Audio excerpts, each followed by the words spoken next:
13 rules of golf is pretty extensive, but we're going to fly through them. We're going to touch on the major points. Obviously, we're not going to touch on every single one, but we're going to do as best we can. So we'll get to the first rule 1 slide there, which is the rules are based on 2 main principles. Jared, you hear me there? Next slide. Next slide.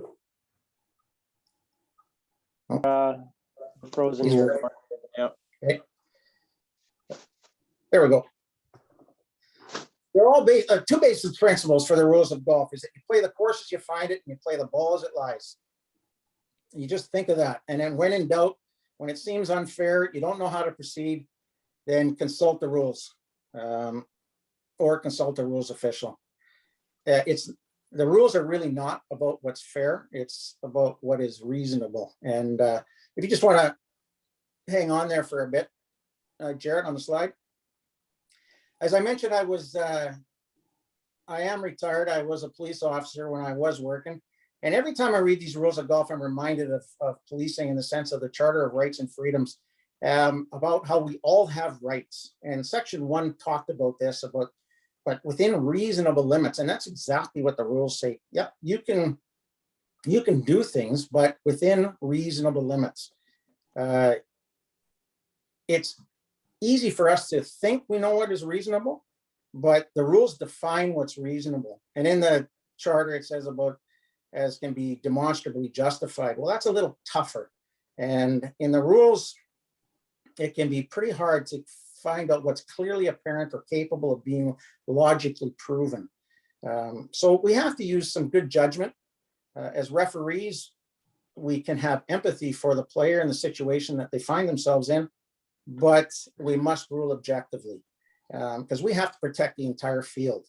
We don't protect the one player, we protect the entire field. Match play is a little different because you're only playing against one person or another team, but as an official, we have to look at the whole field and say what is right based on all of society, of all of the field.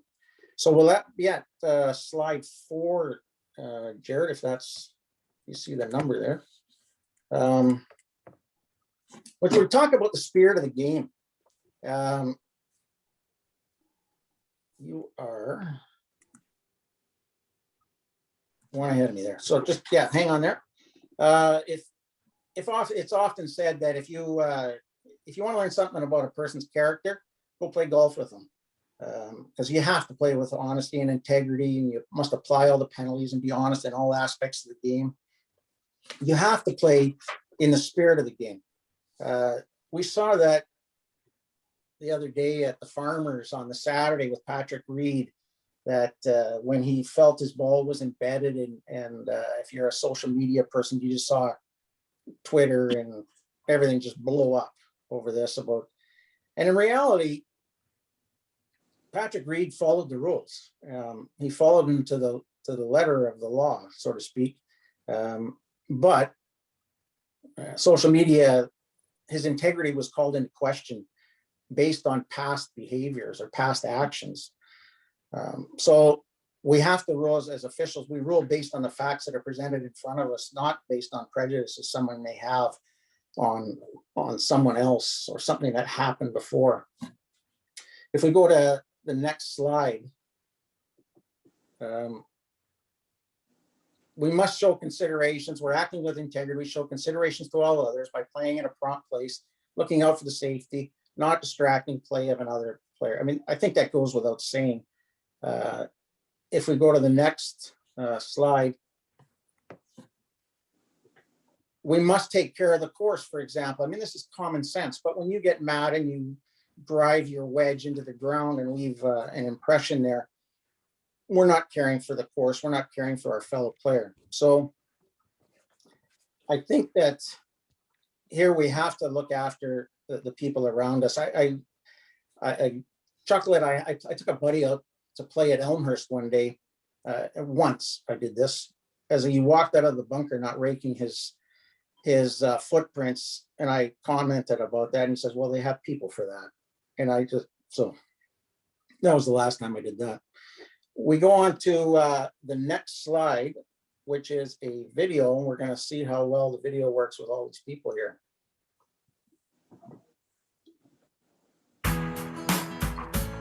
All players are expected to play in the spirit of the game by acting with integrity, showing consideration for others, and taking care of the course.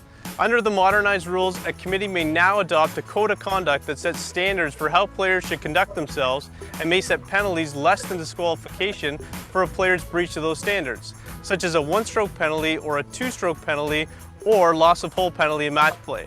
The committee will also be able to disqualify a player for a serious misconduct that is contrary to the spirit of the game.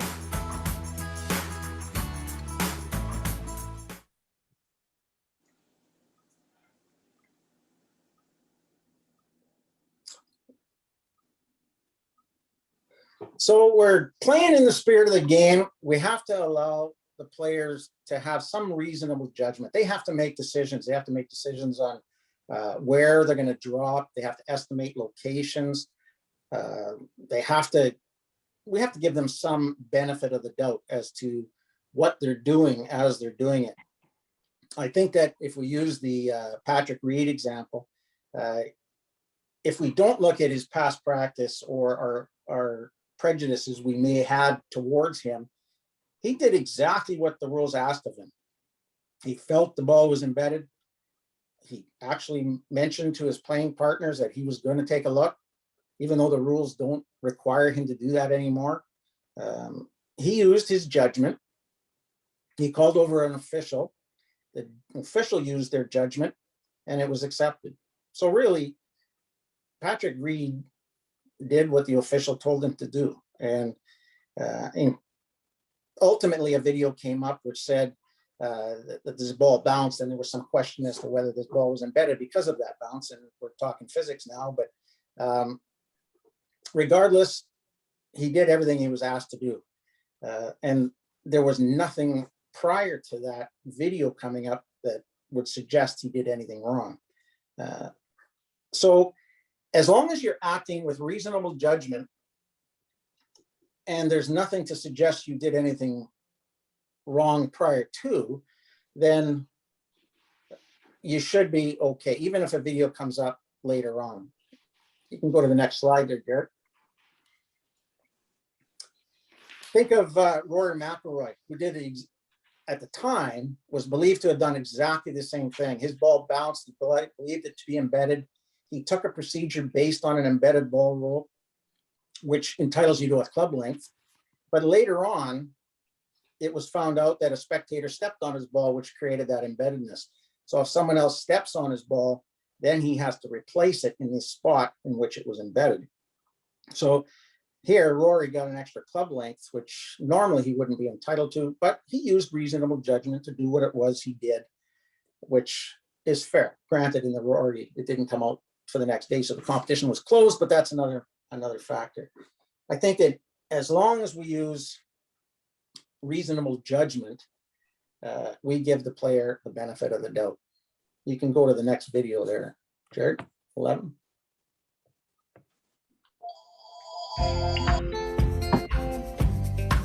There are many times when the rules require a player to estimate or measure a spot, point, line, area, or other location. Such judgments need to be made promptly, and players often cannot be precise in doing so. If the player did all that could be reasonably expected under the circumstances, there is no penalty for small inaccuracies, even if a potential advantage is gained.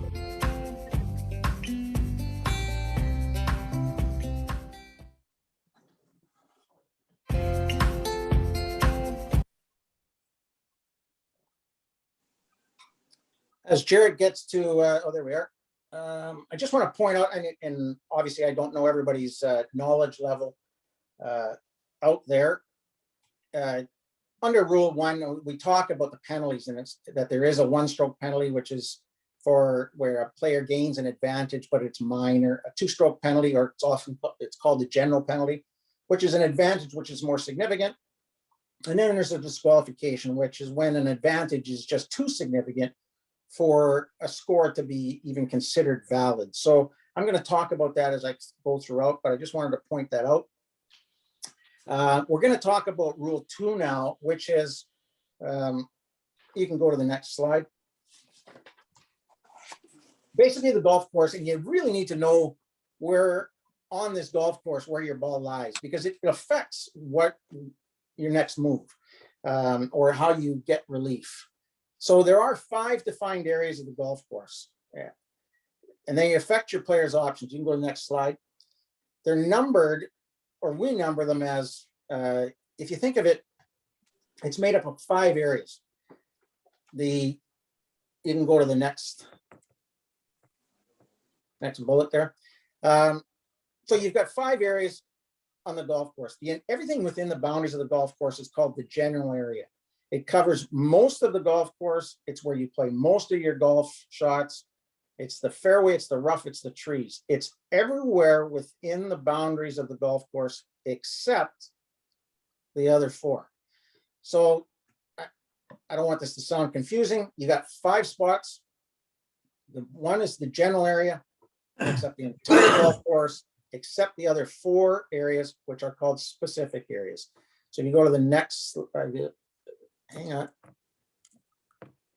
Sorry, go back one. We got number 1 is the teeing area. That's the area where we start play on the hole we're playing. So it's only that teeing area. You got number 2 there, your bunkers. And that's bunkers, all of the bunkers on the golf course. So the difference there is that 1 is the teeing area we're playing from on our golf or on our hole. All the bunkers on the golf course. 3 are the penalty areas, which includes water or in the trees, or perhaps a desert in if you're down south in Phoenix, whatever, and they mark that area as being a penalty area. That is one considered a specific area. You can fire through. The next one there talks about the teeing area. We're going to talk about this a little bit later. The teeing area is the outermost points. Go back one. Is the outermost points of the markers, outermost, and then 2 club lengths back. And 2 club lengths is the longest club in your bag except your putter. I think this is pretty understanding. The key parts there of any part is it's the outermost points of that of those markers. Next slide.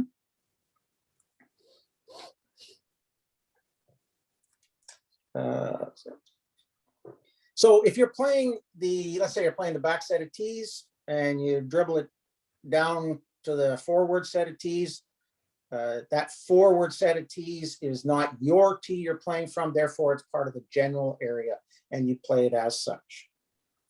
The next slide is about the bunkers. We can go right through that one. We talked about that. Next slide is the general, or pardon me, the penalty areas. And we'll go to the last one, which is the putting green. Now the putting green is the putting green that you're playing on that day. So if it's the regular green for the golf course, fine. If it's, let's call it in the springtime where you might be on a temporary green, it would be that temporary green. If you went, let's say you hit it over the temporary green onto the natural green for the hole, that would be a wrong green and you must take relief from that. So it's only that one green. It's not any other green on the golf course, whereas a bunker may be. It's important to note that your ball can only be in one of those areas at any given time.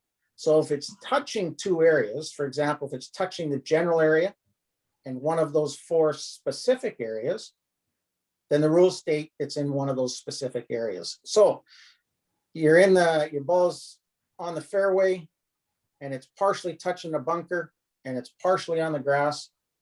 The rules state you're in the bunker by definition. If you're partially touching the water, partially touching the rough, your ball's considered in the water. Now, if you're touching 2 specific areas, then the rules go in and they say that if you're touching the penalty area and a bunker, then you're in the penalty area. So there is a distinguishing part of that. The chances of being in 2 are probably pretty slim, but you do have 5 defined areas. There's other areas that we're going to be in. We're going to be in loose, you're going to have loose impediments, movable obstructions. You're going to have abnormal course conditions. It could be in ground under repair, temporary water. But those sections, those issues are dealt with specifically under other rules. The only other one that is not really under are no play zones. No play zones, you might have heard them in the past, but like environmentally sensitive areas where the golf course or some reason they don't want you playing from that. And they're exactly that. They're no play zones. You can't play from them. If your ball is in it, you can't play, or even if you're a backswing or your swing is affected by it. Let's say it's a grassy area with water or a marsh area and reeds affect your backswing, then you must take relief. It's free relief, but you must take relief from that area. Unless it's marked as a penalty area. So it could be a no play zone that is a penalty area, and then you cannot play it from there. You must take relief. And in that case, it would be under penalty. So it's very important to know that where your ball lies, because it dictates as to how you proceed. There is a poll question next, I believe. This is going to be where we're going to see.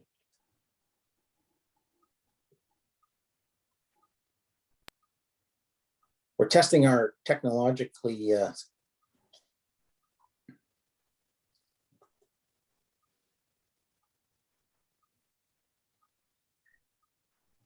this is your department, Jared. Just hang on one sec, Gord. All right, if you're doing that, let me know when you're coming up. You'll see that in a minute here, we're going to skip over Rule 3, which is the competition. We're going to skip over that because it basically just talks about match play, stroke play, playing individually or with a partner, and then what your responsibilities are for scoring, for gross scores, net scores, and requirements such as that.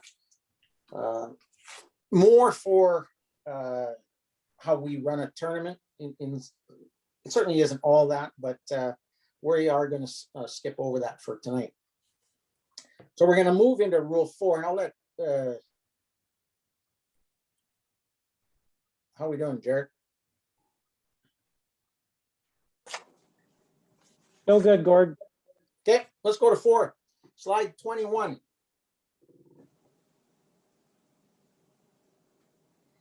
We had a poll question there. I was just going to ask it. I'll ask it anyways. But a wrong green is any green on the course other than the putting green of the hole being played and is part of the general area. True or false? So basically, you're saying if you're teeing on or you're playing from a hole and you knock it on the wrong green, can you play it from that wrong green? And the clue is right in the term, wrong green. So if it's a wrong green, it's not the one you're playing that day or on that hole, then you must take relief from it. You cannot play it, even if you're dropped. It's a nearest point of relief plus a club or just nearest point of relief for your stance and your ball position. And then even if it gets you behind a tree, that's a tough break. So we're going to talk about Rule 4. I should have mentioned, I'm not sure if I did. If you have any question at all, you have an option there to type out a question or answer it like in a text on the, what do you call that thing there? In the chat feature? In the chat feature, thank you. Yep. I was at a loss for a word there. In the chat feature, you can ask a question, anything you want.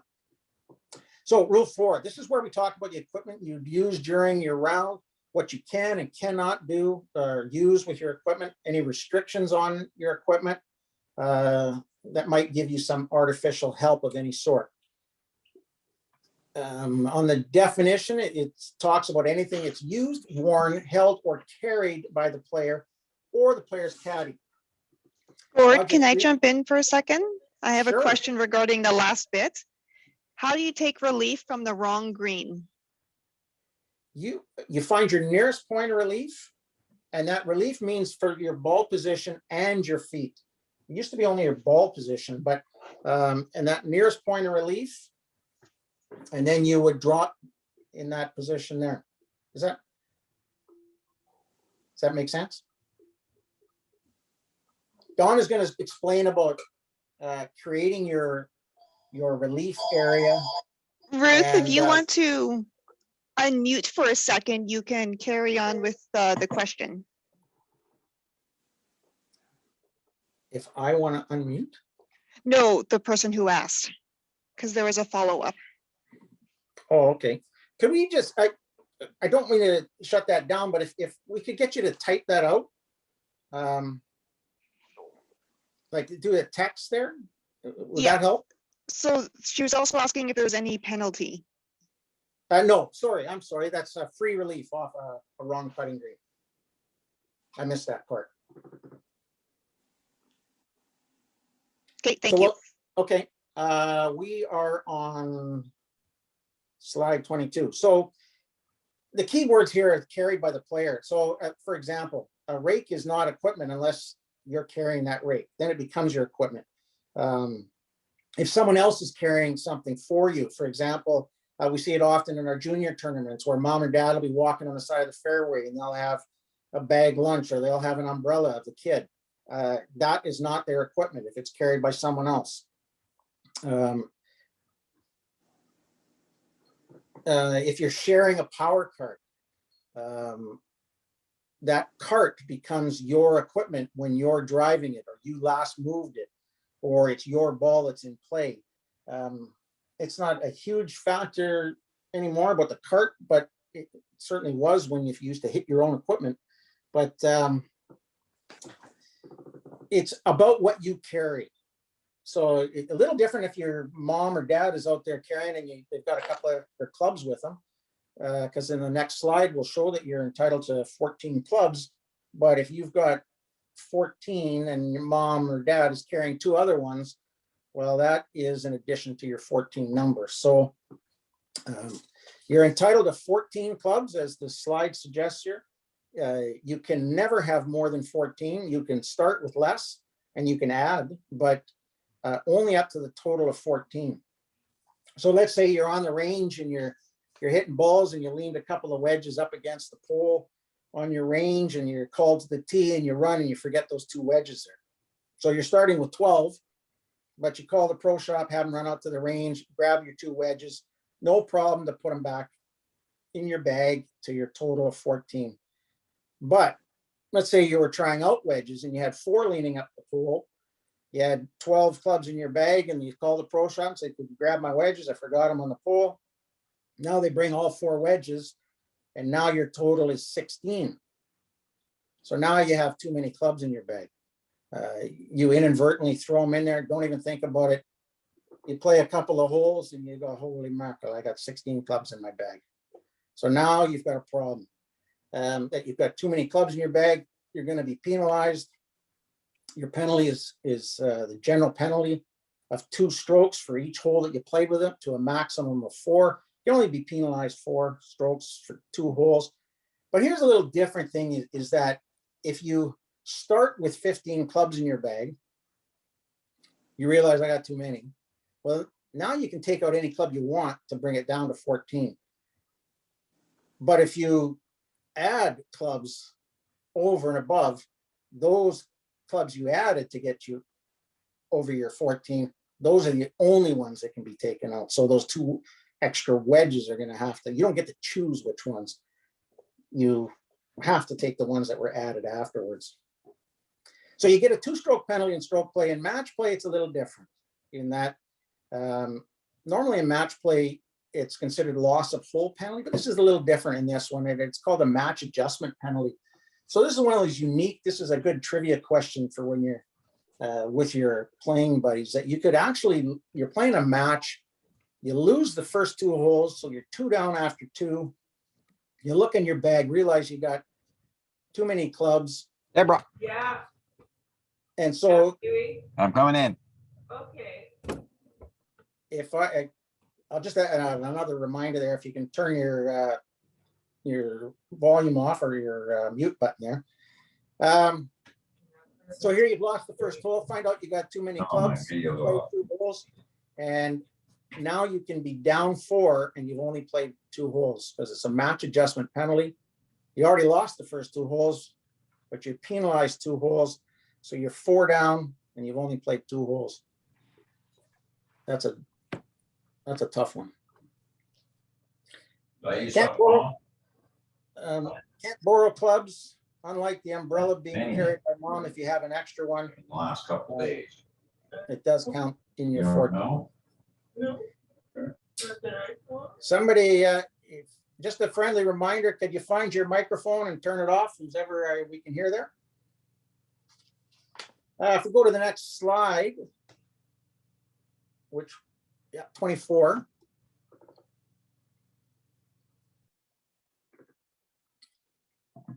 So the clubs that we use, clearly they have to conform. So it only makes sense that you can't be making your own clubs. You got to have clubs that conform. There's a binder that's massive that has a list of conforming clubs. It literally changes daily, weekly, as clubs are manufactured. So it must conform. When the club starts the day as conforming, if something happens to it that you break it, it's damaged, you can continue to use it. You can try and repair it. But you must, in repairing it, you must use the same original grip, the same shaft, the same club head that was on that club. So for example, let's say you hit a driver and you split the face of the driver, and you just happen to have a spare head in your bag that you were trying out on the range. You can't unclip the head and put a new one on. So it has to be the same one. If that head comes loose, let's say, you can certainly tighten it. You can, but you can't change the setting on it. If you're using lead tape and a piece of lead tape is loose or it falls off the club, you can replace that lead tape, but not add an ounce or 2. So it must be the same.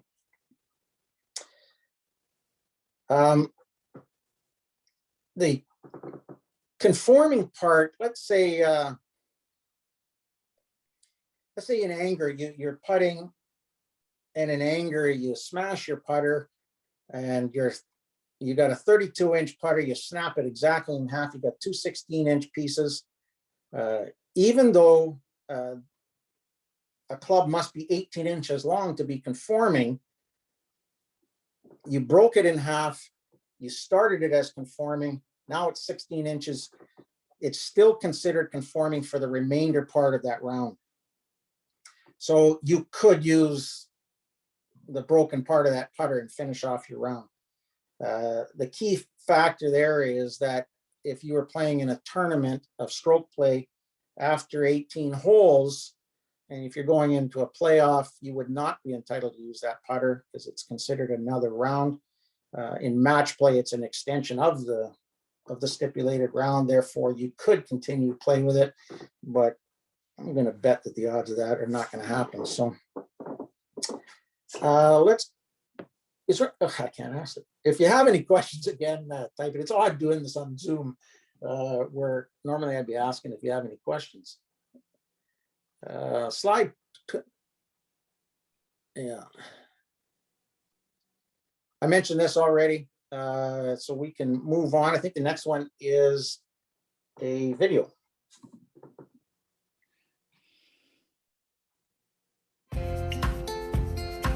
During a round, you are limited to no more than 14 clubs and generally must not replace damaged or lost clubs. To simplify the procedure for damaged clubs during a round, a player will be allowed to keep using that club or have it repaired, even if it was done in anger. A player will only be allowed to replace a club during the round if it was damaged by an outside influence or natural forces or by someone other than the player or his or her caddy.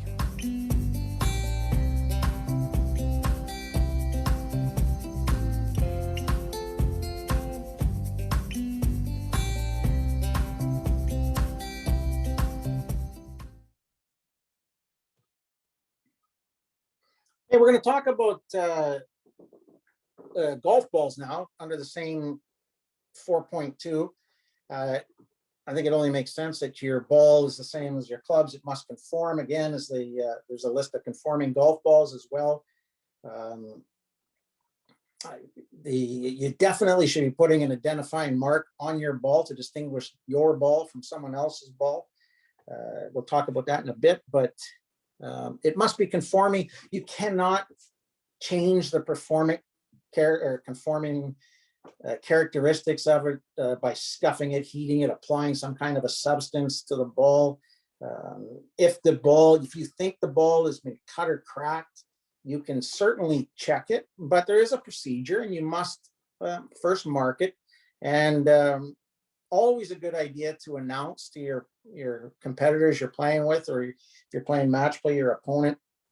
It's no longer a requirement to announce to your player, but I think it's just good etiquette. And you must have a reason to be picking up your ball at any given time, and you must mark position of the ball. If you do not mark the position of the ball and pick it up, or if you do not have a good reason for picking it up, even if you marked it, you are subject to penalty. I think it just goes with common sense that we go back to what is reasonable. It just prevents someone from picking up their ball every time they look at it in the rough and saying that, oh, maybe it's cut, therefore I'm going to pick it up, and then you get nice fluffy lies. So this is all about the integrity. So the ball must be cut or cracked to take it out of play, and it must be damaged during the play of that hole, as opposed to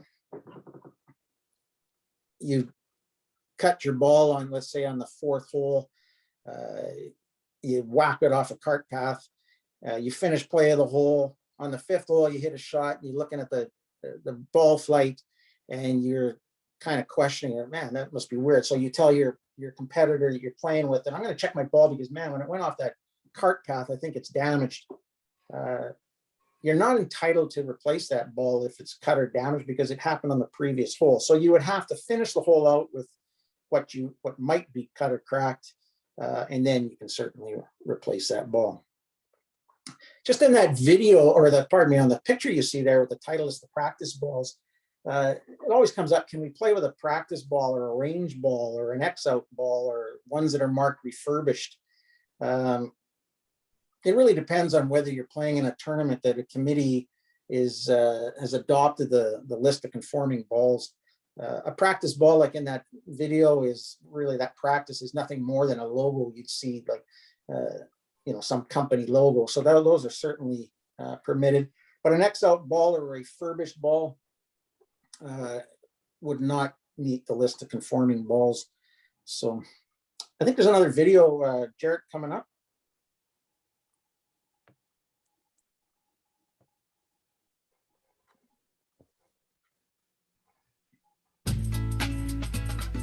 You are entitled to substitute a ball only if the ball in play has become cut or cracked during play of the hole, not if it is just out of shape.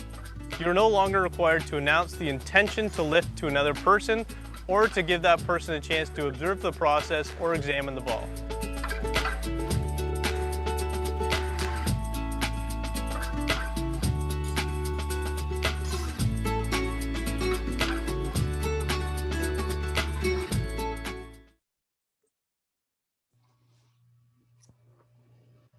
The next slide, and the last one from under Rule 4, is talks about equipment to help play is permitted, but you must not create a potential advantage by using equipment to eliminate or reduce essential skill or judgment,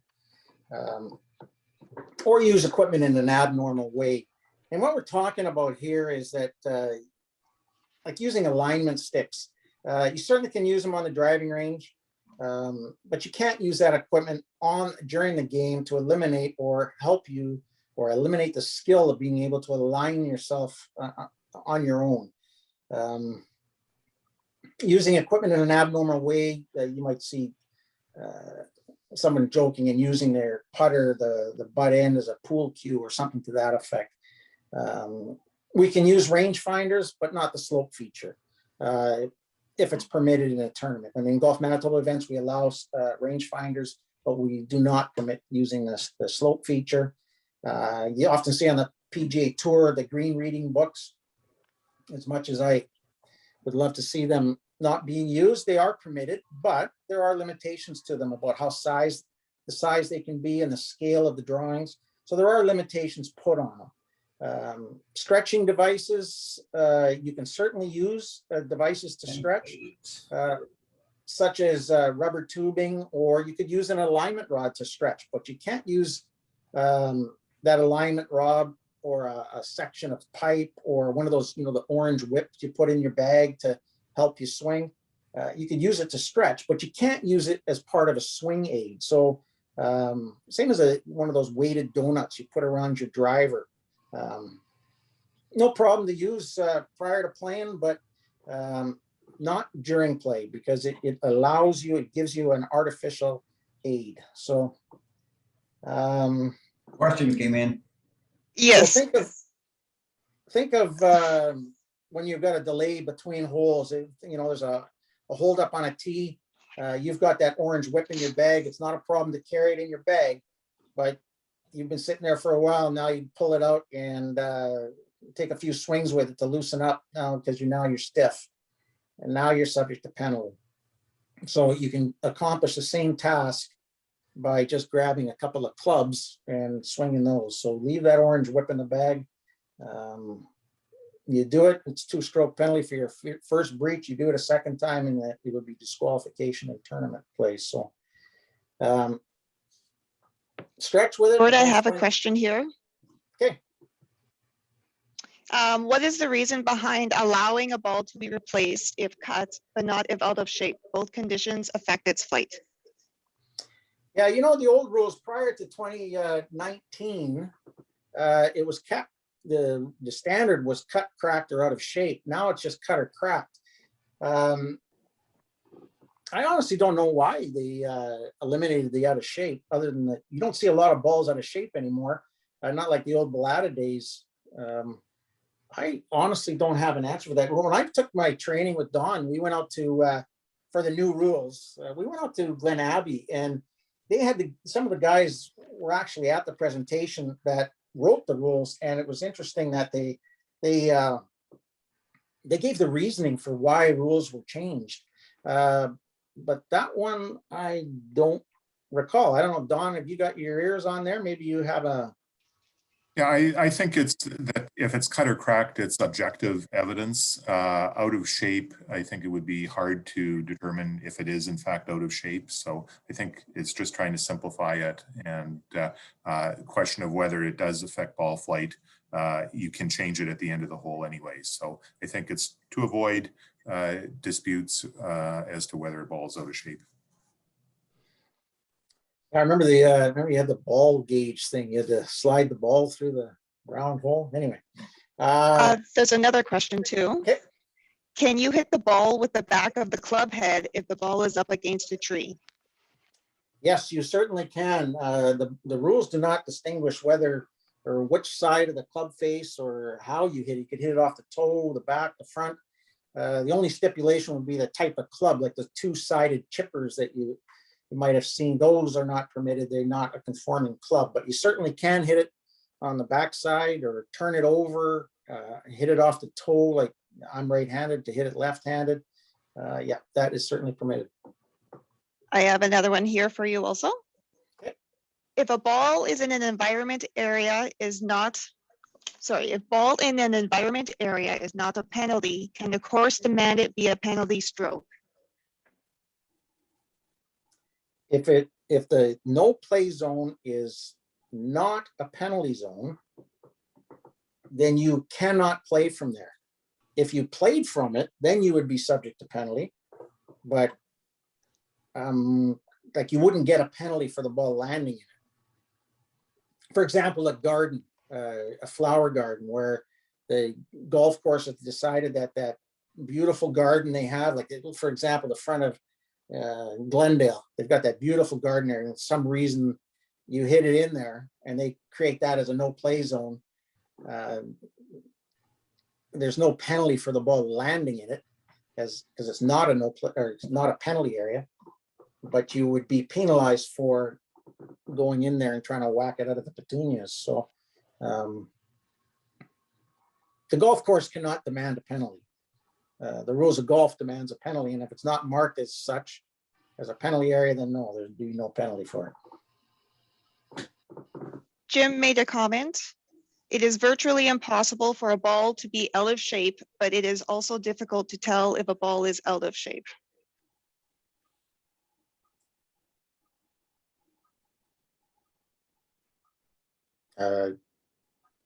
Okay. Yeah, I think it goes back to exactly what Don says. It's just you can just see a player holding it up to the light and going, "No, I think it's a little out of shape." But after he hit it off the cart path and there's a scuff mark on it, and he's arguing that it's out of shape, but really what he wants is to get that ball replaced because of the scuff mark, and it's just too subjective. And although it just seems logical to me that people are not going to carry around a ball gauge anymore. So that's just logical to me that that's the reason why. So anything else? That is all for the moment. All right, we're gonna, where were we here? We're moving on to Rule 5.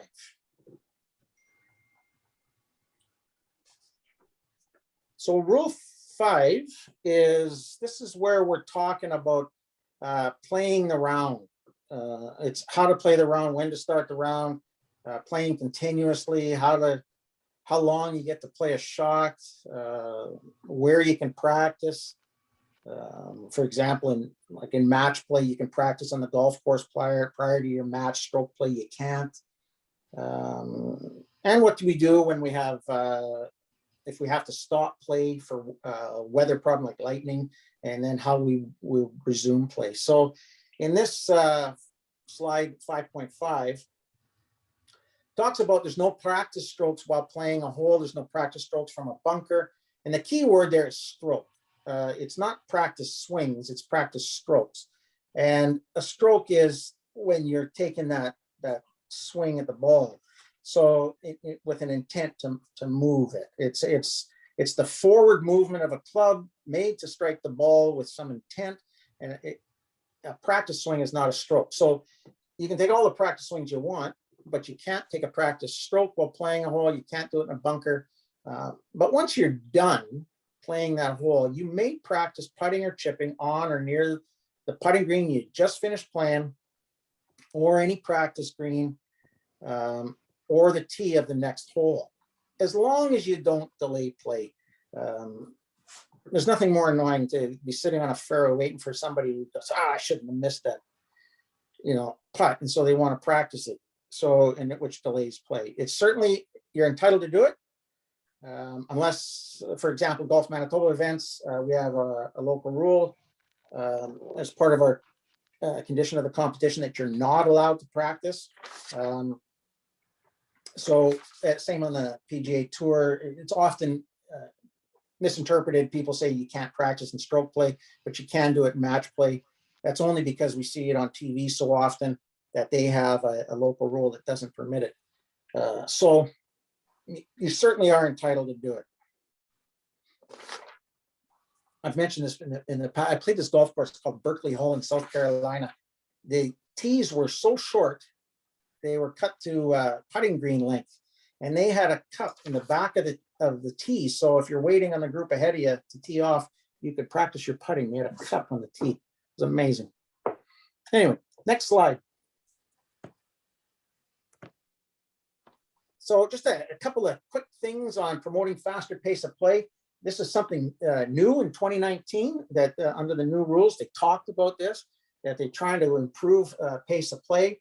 They encourage ready golf. That means you can play out of turn if it's safe to do so. You don't have to play furthest one back all the time. If it's safe, and if somebody is waiting on a rules official, for example, or you're deciding what you want to do, you've got some loose impediments to move or something, encourage your person maybe a little bit ahead of you to play and can play out of turn. You can even play out of turn in match play as long as it's agreed between you and your opponent. So that would be something that would have to be agreed. We've knocked search time down to 3 minutes, which is phenomenal in my opinion. We can now leave the flag stick in, all things that help to speed up play.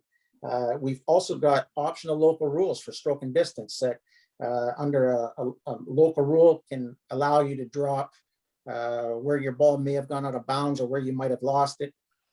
There is a process there to keep play moving in that format. And there's also a maximum score in the stroke play format, kind of like almost like mini puck, where you can only shoot up to a 7 or score up to 7.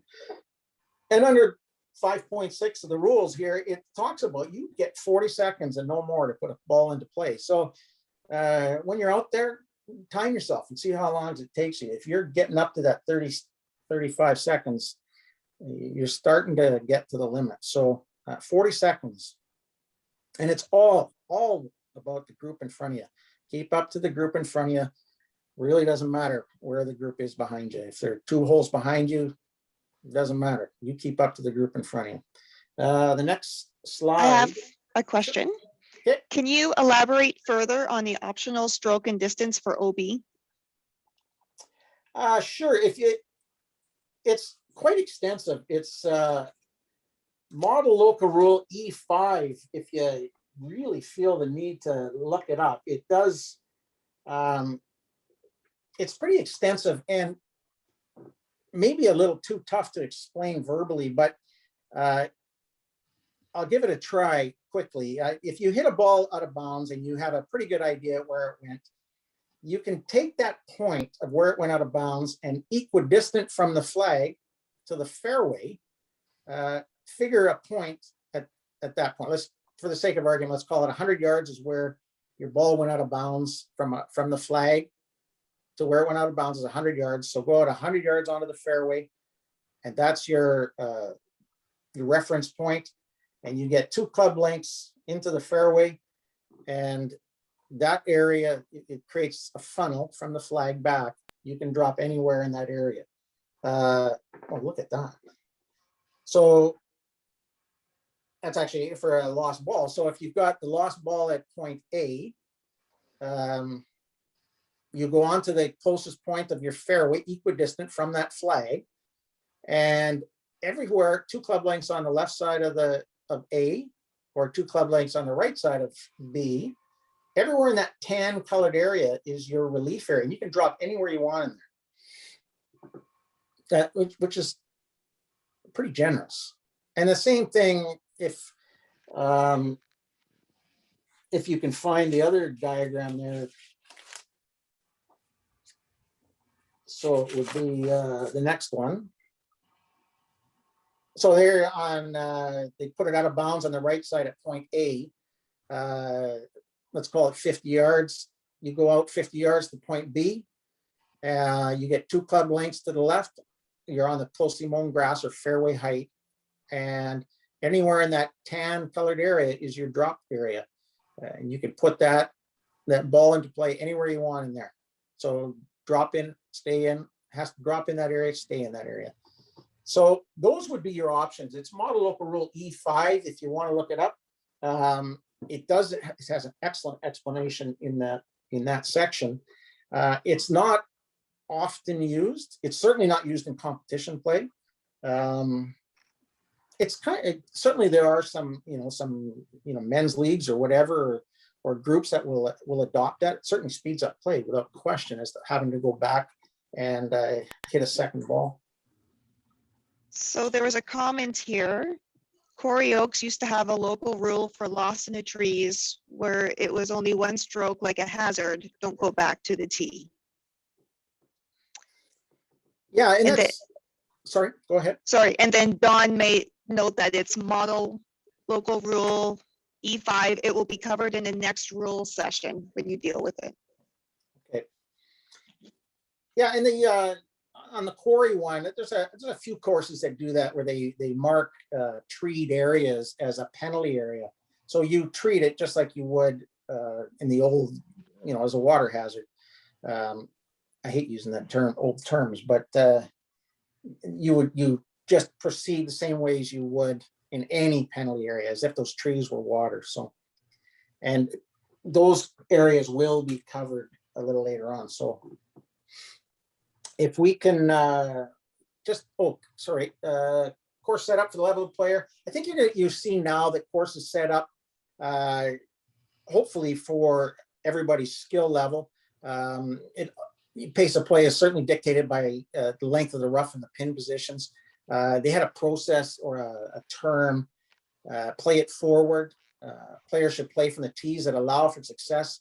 I see no reason why anybody would want to drive themselves crazy by playing a back set of tees when they're incapable of it. So know your distances and how far your driver goes.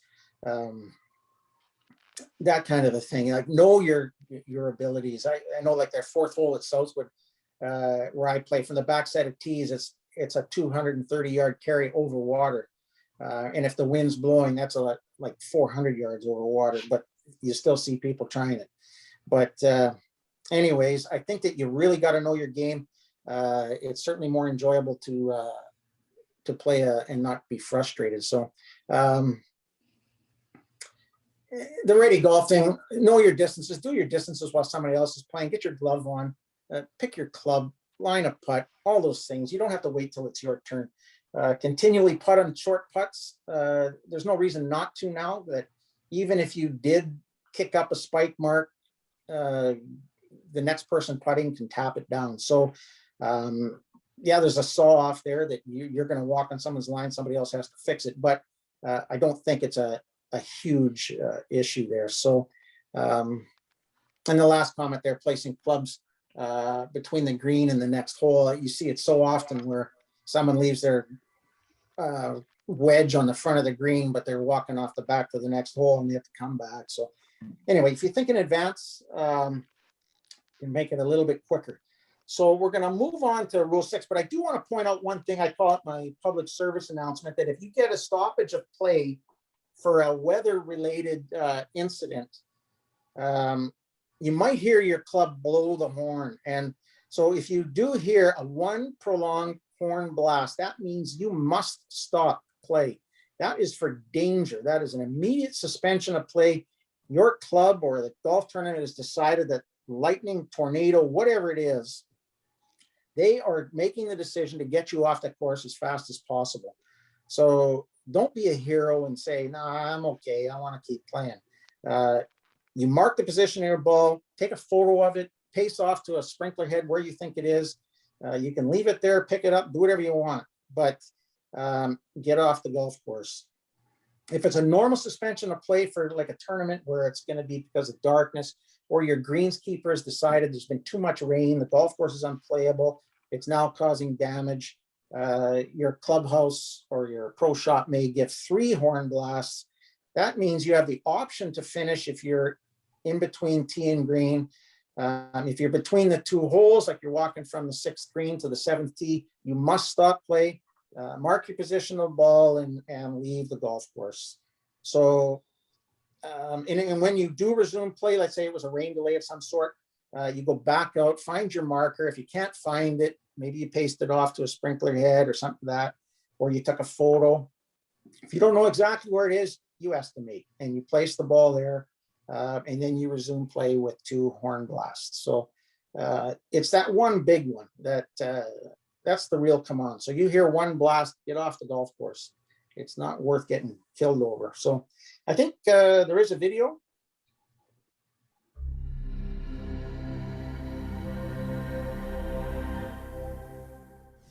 It is important that you are aware of how your pace of play impacts others.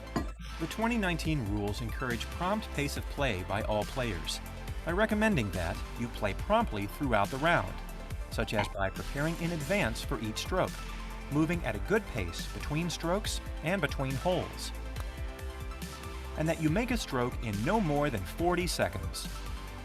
The 2019 rules also expressly allow for you to agree to play out of turn in a safe and responsible way, to save time or for convenience. This is often referred to as ready golf. To learn more, please visit usga.org/rules.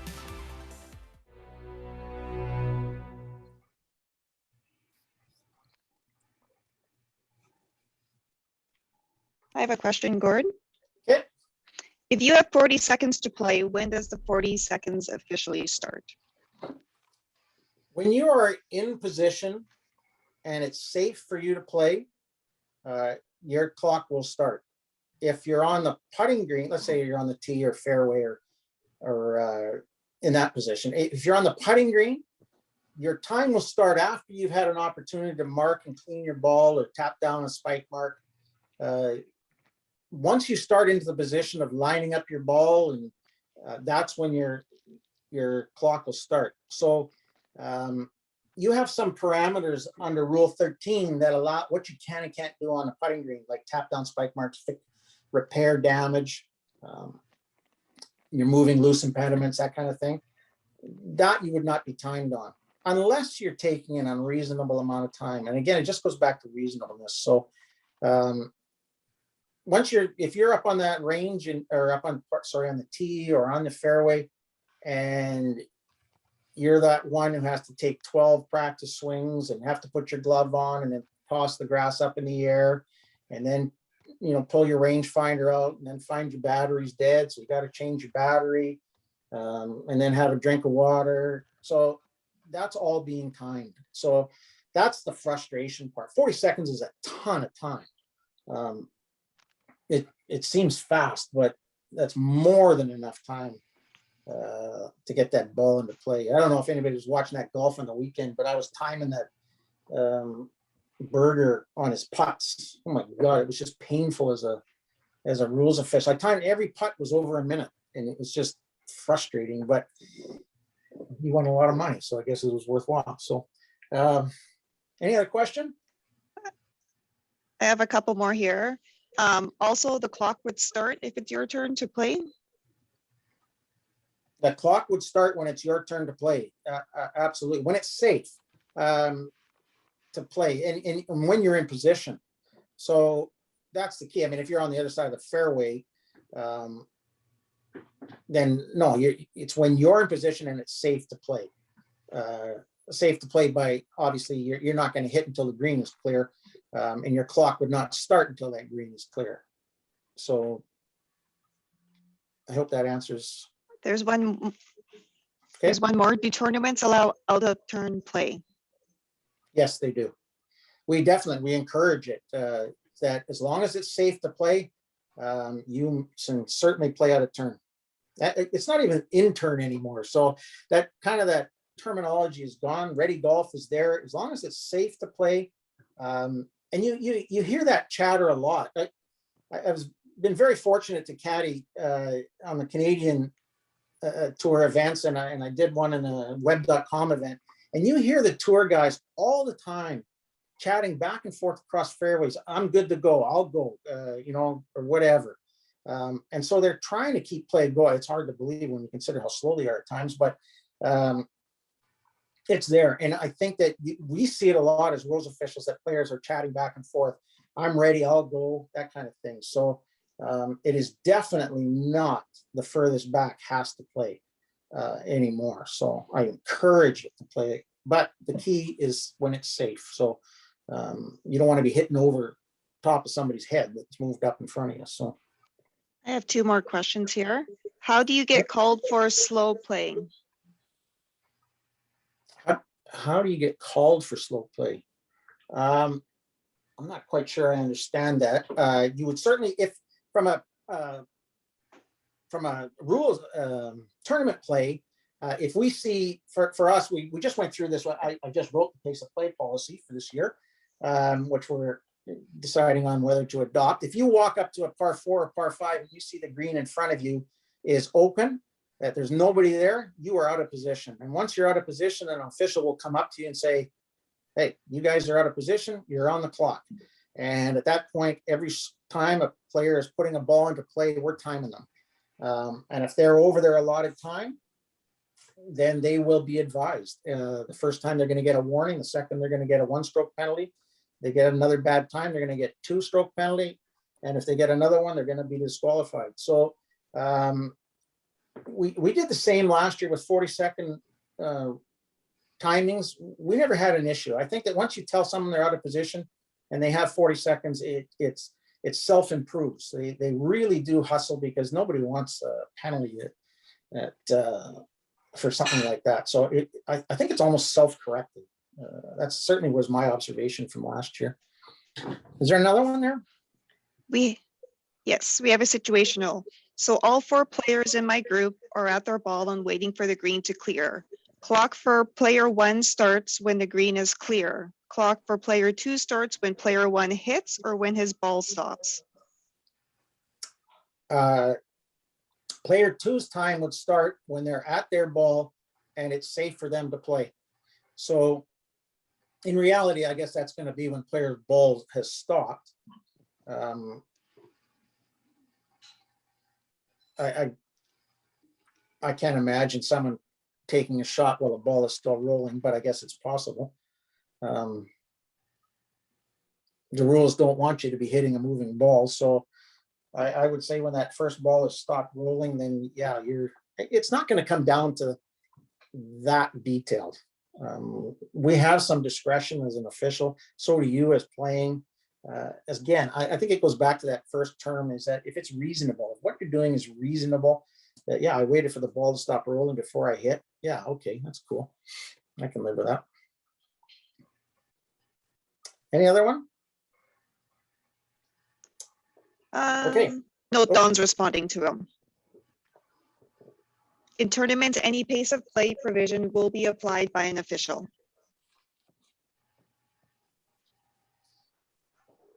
Yeah, I think that as soon as we see a group out of position, we're having an official come in and letting that group of 3 or whatever it is, it's usually a 3, that, hey, gang, you're out of position. We got to close that gap. Do your best to do that. Obviously, we are encouraging picking up your pace of play. We are not there to encourage that we're going to get you if you don't. No, that's not our goal. We're trying to get pace to stay at a good pace. We want everybody to enjoy their game but just do it at a good pace so the people behind you are held up, are not frustrated by the game. So is there anything else? I'm kind of getting a little That behind. is good. Okay, so rule 6 is I don't have the PowerPoint anymore. Rule 6, player started a hole when he or she makes a stroke to begin the hole. The ball must be played from inside the teeing area. We spoke about that before. You can go to the next slide.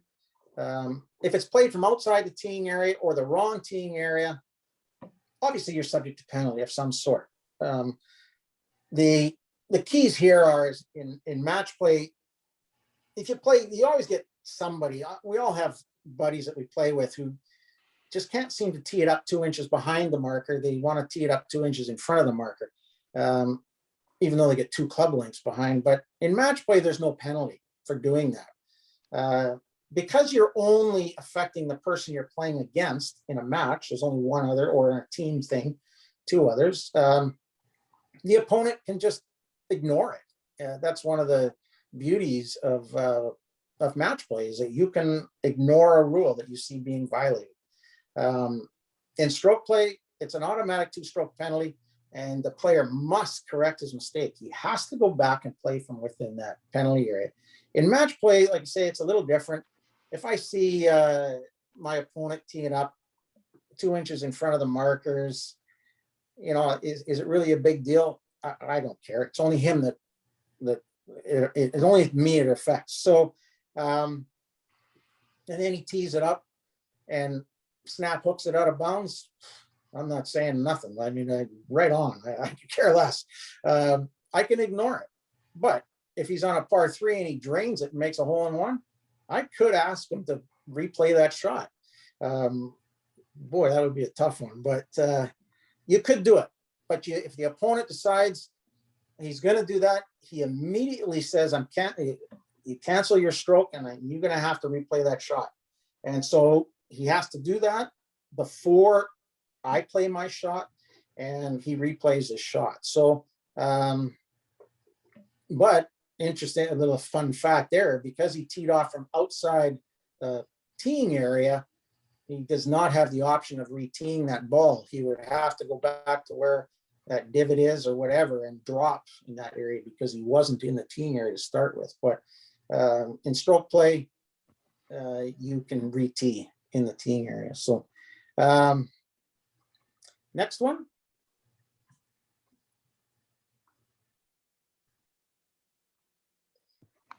These are under the new rules. Again, I hate saying that too. I like to just say the rules. But now we can replace the ball. You can use the original ball or a substitute if you're proceeding under a rule. So I'm just trying to catch up here.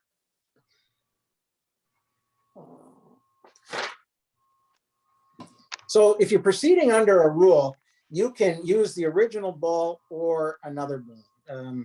For example, obviously under stroke and distance, you knock one out of bounds, you're going to use another ball. If you lost the ball, you're going to use another ball. So on certain circumstances, let's say you're taking relief under a cart path rule, you bounce it down the asphalt cart path and it stays on the cart path. And now you've got this ball with the road rash on it, and you're taking relief from the cart path as an immovable obstruction. You're going to take relief. You've got your ball in your hand. You can replace the ball at that point. So there's one where it's not cut or cracked. You just got road rash, but you can replace that ball. A ball in ground under repair, you could substitute that ball. You're proceeding under that rule, it can be substituted. Some situations where you can't substitute.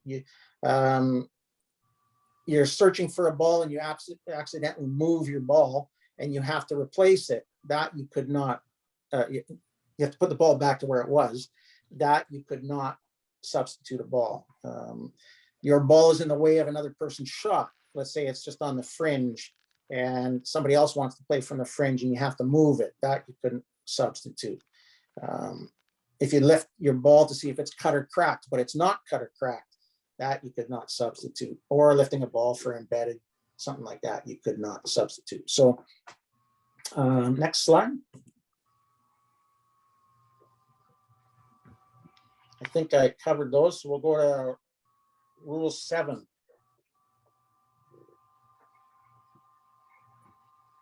Just one more thing before I go on to 7 there. And I've seen this before where you have a ball you play from tee to green, and then when you get on the green, you have a putting ball.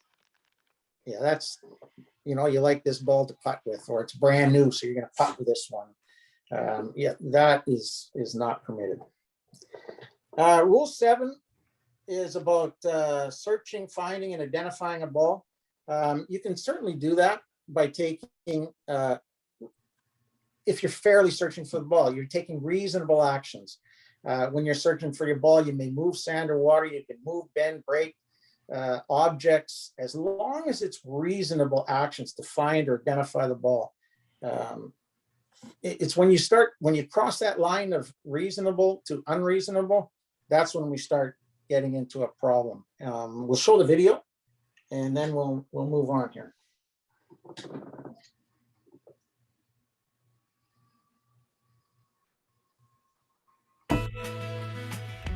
Under the modernized rules, there is no penalty if you accidentally move your ball or ball marker on the putting green. You simply replace your ball or ball marker on its original spot if, for instance, you accidentally move your ball in making a practice swing or in preparing for your stroke, drop your ball marker on your ball and move it, or you move your ball with your foot and cause it to move or the marker to move.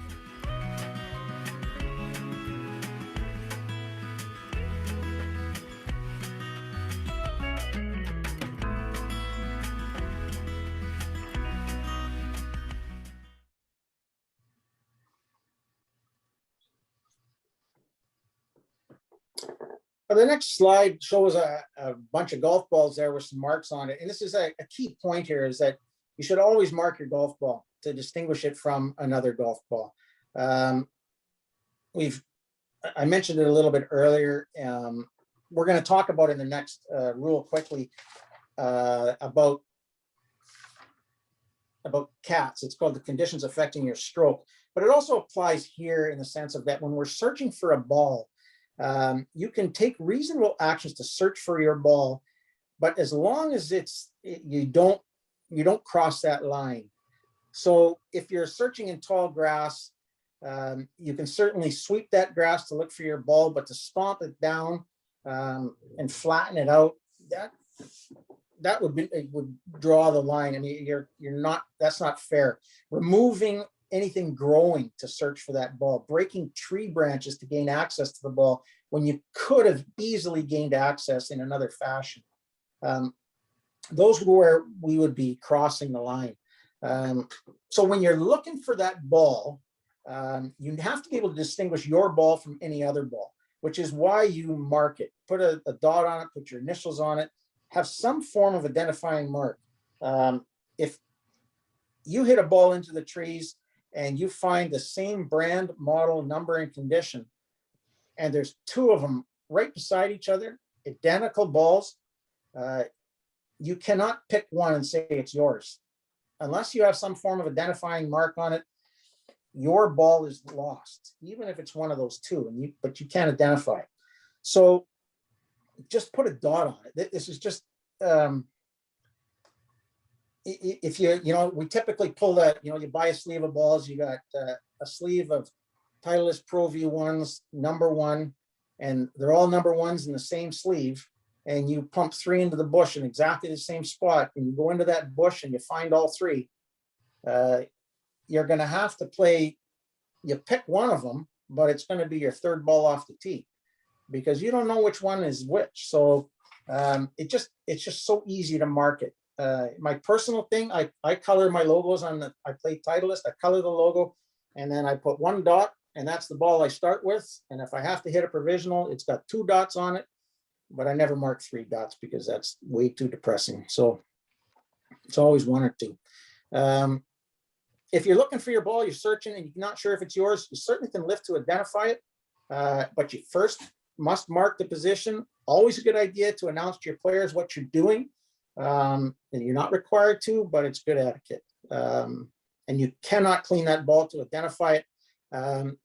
You can clean it just enough to identify it. So no more. So it's not a freebie to clean your golf ball.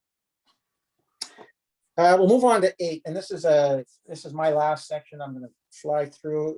It's a pretty detailed one, and boy, if there was ever a rule to learn, this is it.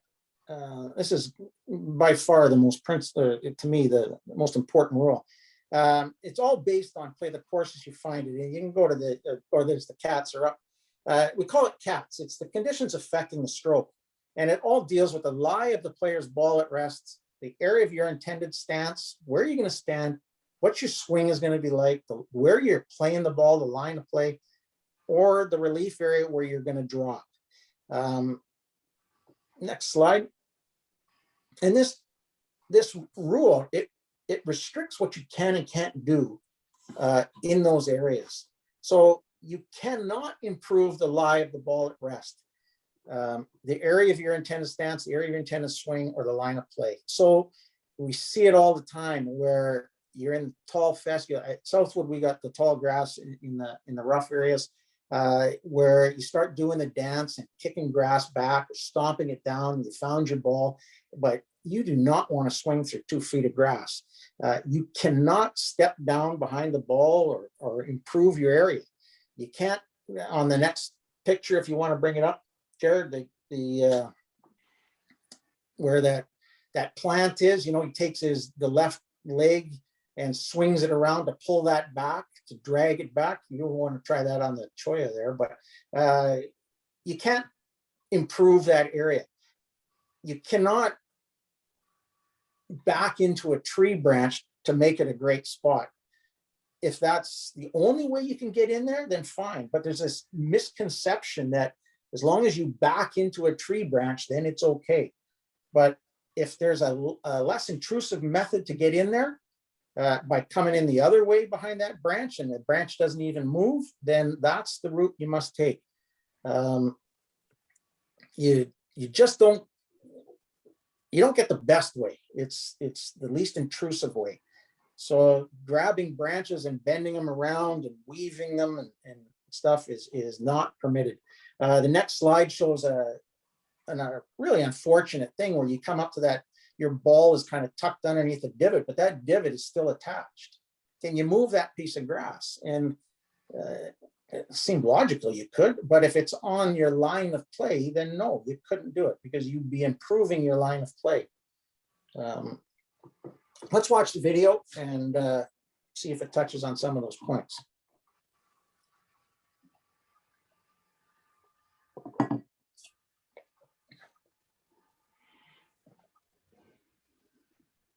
Maybe you don't have that video. Shows it on mine. There is no video, Gord. Okay, we'll move on.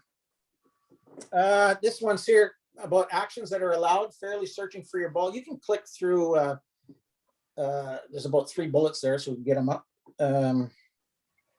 So you can certainly fairly search for your ball. So there's no problem with moving grass aside to take a look at it. But when you start to go beyond that limit, then you're pushing it. When you're about to take your stance, you can fairly take your stance is the term by taking reasonable actions to get to the ball, but you're not always entitled to that normal stance that we think. You must take the least obtrusive action. You must be flexible on how you're going to take your shot. You can move a natural object to see if it's loose. So let's say you think, hey, I wonder if this tree kind of looks dead, this branch. Can I move it to see if it's attached? Yeah, you can give it a little wiggle, but you go, oh, okay, maybe this thing is attached. So then put it back to the position it was in because it must stay attached. If you snap it off, well, now you're improving your lie and you'd be subject to penalty. So next one. You can take reasonable actions to remove loose impediments. Reasonable, again, would be, yeah, you got a pine cone sit behind a golf ball in a bunker. You can pick that up, but if as you're picking it up, you drag a bunch of sand behind your ball, like the Patrick Reed move in the Bahamas, yeah, we'd frown upon that. So if it's reasonable action, yeah, by all means. Take reasonable actions to mark the spot of the ball and to lift or replace the ball. So let's say you are searching and you stepped on your ball during a search. So you've accidentally moved your ball, not a problem in the course of a search, but you have to put it back and you have to put it back to where you believe it was. And if you feel that as you're walking through tall grass, you might have pushed it down, well, now you have to float it back up. And you use as much reasonable, you estimate, but you can't start bending grass around to make it a beautiful lie after you're done. You can ground your club, grounding your club lightly, but not pressing the club. So you can't push down and flatten everything out. Grounding the club lightly means to allow, it's just grounding by the weight of the club. It's supported by the grass, the soil, the sand. If you're improving your lie, you would get the general penalty. Next. Firmly place your feet in the stance. Like this touches on the building a stance in a bunker. If you're on the face of a bunker, you can't push all the sand down, so you get this nice level stance. You can firmly place your stance or your feet in, but you can't create a beautiful flat lie. Same with the next slide for talks about touching the sand in the bunker on your backswing. I think we all know that. You often see that with a guy, you pull your club back and you can see the little mark there where your club, the sole of your club face was touching the sand, which is contrary. You certainly can smooth the sand after your shot to care for the bunker. There are stipulations when you can do it prior to, but I think that the common sense method is to smooth bunkers after you are done, not before. On the putting green, remove sand, loose soil, and repair damage. Key words here is on the putting green because by definition, sand and loose soil are not loose impediments. So If sand or loose soil is on a fringe, the green, you cannot move that. But if it's on the green, you can. So the fringe between a bunker, somebody blasts out of the bunker, there's sand on the fringe, that you cannot move. But the sand that's on the green, you can move. So just by definition that you cannot move. You can move loose impediments, but sand is not considered a loose impediment. Okay. There's a video coming up. Jared, do you have that? No. No video. Nope. Got it. Actions that are allowed. So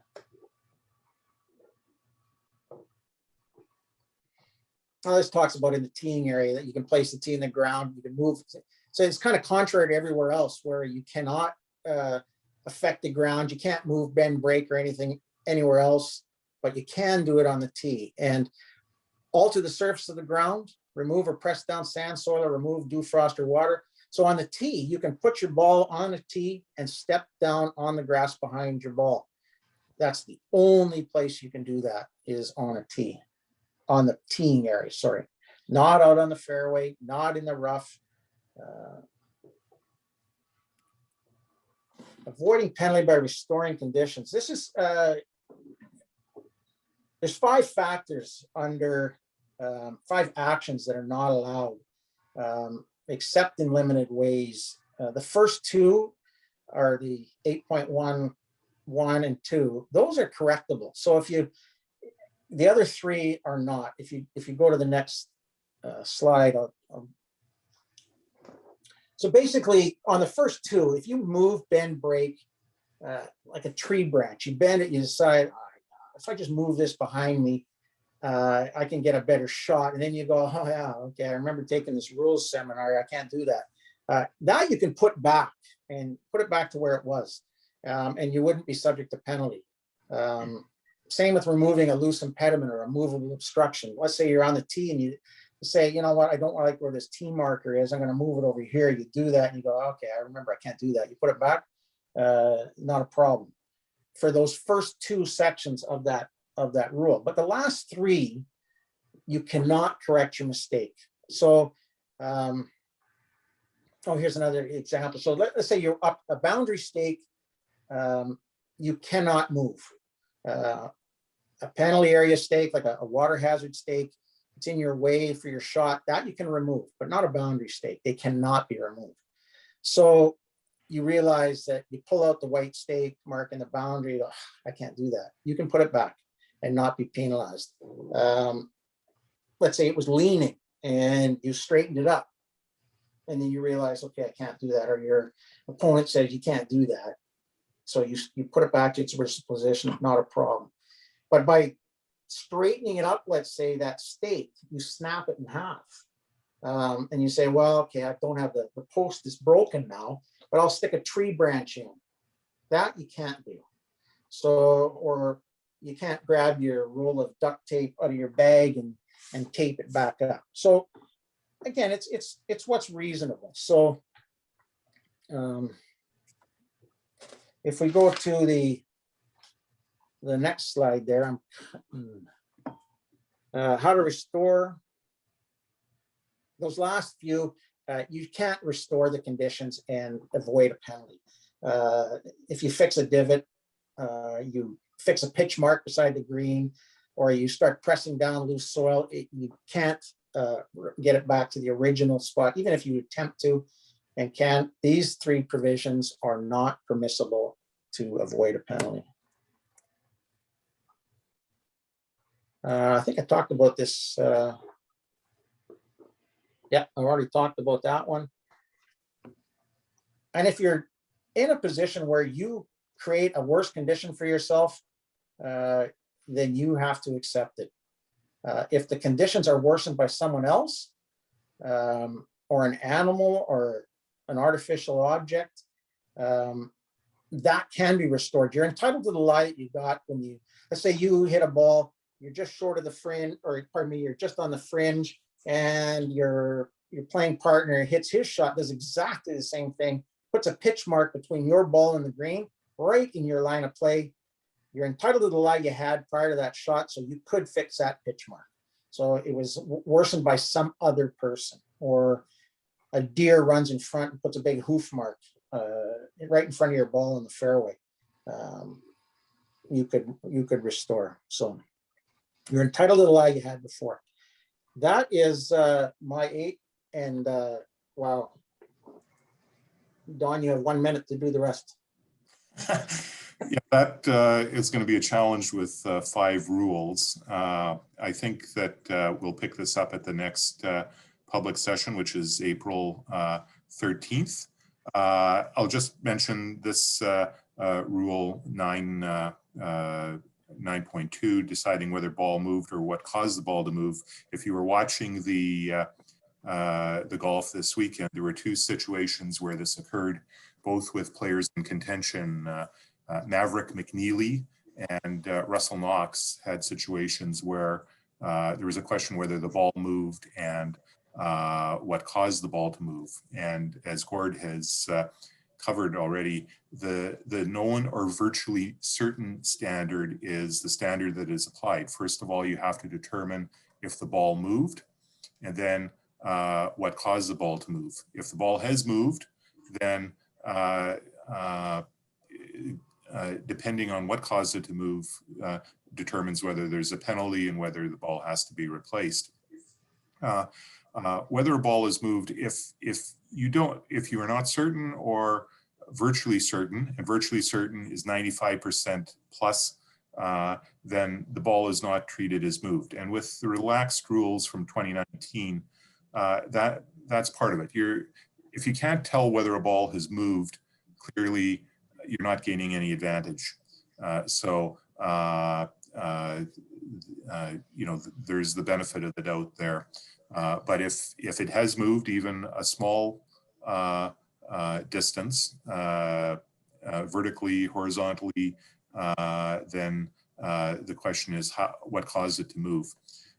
If the player caused it to move, then the player is penalized 1 stroke and the ball has to be replaced. So that's what happened in those situations. I know there was involvement of the referees in both cases. Players were in doubt as to what happened and what caused the ball to move. But in both cases, the result was the ruling was correct and the 1 stroke penalty was applied. So I just am mentioning that because we had the situations on the weekend. Given the time we committed to concluding this by 8:30, I'm going to suggest, unless Jared tells me otherwise, that we'll pick this up at the next session. Are there any other questions? Nothing has come up. I know I flew by those last ones. I was looking at the time thinking Dawn here, but I agree with Dawn.